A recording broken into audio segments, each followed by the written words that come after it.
How do planes fly? Get the answer to this question in this episode of Q&A.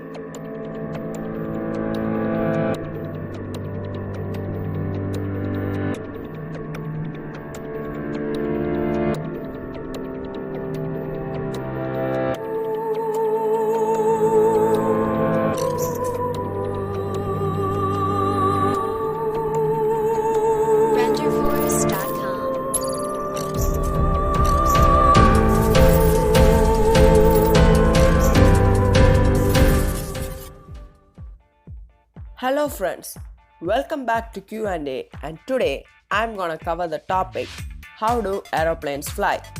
So make sure that you watch till the end, and don't forget to click on that red subscribe button and bell icon. Help this channel reach 1000 subscribers. Okay, so let's hop into the video. So basically, to achieve flight, you have to exploit the 4 basic aerodynamic forces: lift, weight, thrust, and drag. First, let's examine thrust and drag. Thrust, which is caused by a propeller or jet engine, is the aerodynamic force that pushes or pulls the aeroplane forward through space. The opposing aerodynamic force is drag, or the friction that resists the motion of an object moving through a fluid or immobile in a moving fluid, as occurs when you fly a kite. An example of drag at work is when you stick out your hand out of a moving car's window. The amount of drag that an object creates depends on a few factors, such as the size of the object, the speed of the object, and the density of the fluid. You would notice that if you had to slow down, the drag on your hand would decrease. A passenger jet always retraces its landing gear after takeoff to make the aircraft as small as possible, which in turn reduces the amount of drag produced.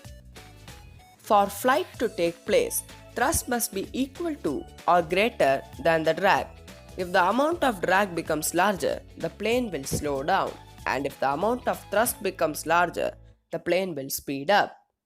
Okay, so now let's move on to weight and lift. Every object on Earth has weight, a product of both gravity and mass.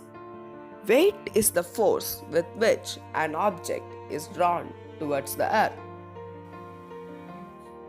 Weight's opposing force is lift, which holds an aeroplane in the air. This feat is accomplished through the use of a wing, also known as an airfoil. Like drag, lift can exist only in the presence of a moving fluid. It doesn't matter if the object is stationary and the fluid is moving, example kite, or if the fluid is still and the object is moving, example a plane on a windless day.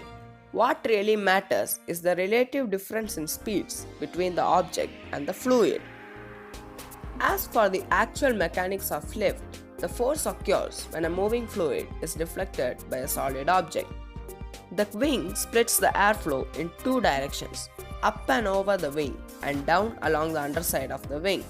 The wing is shaped and tilted so that the air moving over it travels faster than the air moving underneath.